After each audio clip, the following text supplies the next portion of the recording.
Lord's వేదికగా జరిగిన మూడో టెస్టు మ్యాచ్లో ఇంగ్లాండ్ చేతిలో భారత్ ఓడిపోయింది. దీంతో 5 మ్యాచ్ల టెస్ట్ సిరీస్లో ఇంగ్లాండ్ 2-1 ఆధిక్యంలో దూసుకెళ్లింది.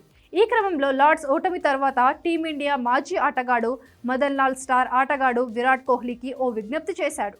కోహ్లీ టెస్టులో తన రిటైర్మెంట్ నిర్ణయాన్ని వెనక్కి తీసుకోవాలని కోరాడు. వాస్తవానికి ఇంగ్లాండ్ పర్యటనలో విరాట్ కోహ్లీ కీలక పాత్ర పోషిస్తాడని అంతా భావించారు.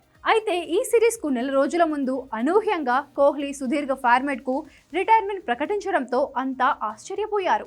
36 ఏళ్ల వయసులోనూ కుర్రాళ్ల కంటే ఎంతో ఫిట్గా ఉన్న కోహ్లీ ఎందుకు రిటైర్ అయ్యాడనే ప్రశ్న ఇప్పటికీ చాలా మందిని వెంటాడుతోంది. కోహ్లీ తన మనసు మార్చుకోవాలని ఇప్పటికే ఫ్యాన్స్తో పాటు పలువురు మాజీ ఆటగాళ్లు కోరిన సంగతి తెలిసిందే.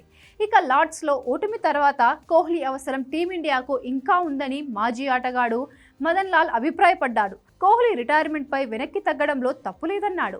ఈ సిరీస్లో కాకపోయినా కూడా తదుపరి సిరీస్లోనైనా అతడు తిరిగి రావాలని సూచించాడు. అతడు రీఎంట్రీ ఇస్తే అది టీమిండియాకు పెద్ద బూస్ట్ అవుతుందన్నాడు. అతడిలో టెస్టులు ఆడే సత్తా ఇంకో 2 ఏళ్లకు పైనే ఉందని మదన్ లాల్ అభిప్రాయపడ్డారు. ఆస్ట్రేలియా వేదికగా జరిగిన బోర్డర్ గవాస్కర్ ట్రోఫీలో కోహ్లీ నిరాశపరిచాడు. అతడు 9 ఇన్నింగ్స్లో 23.75 సగటుతో 190 పరుగులు మాత్రమే చేశాడు. ఇందులో ఓ సెంచరీ కూడా ఉంది. ఈ సిరీస్ తర్వాత కోహ్లీ ఐపీఎల్ మధ్యలో టెస్టుల వీడుకోలు పలికాడు.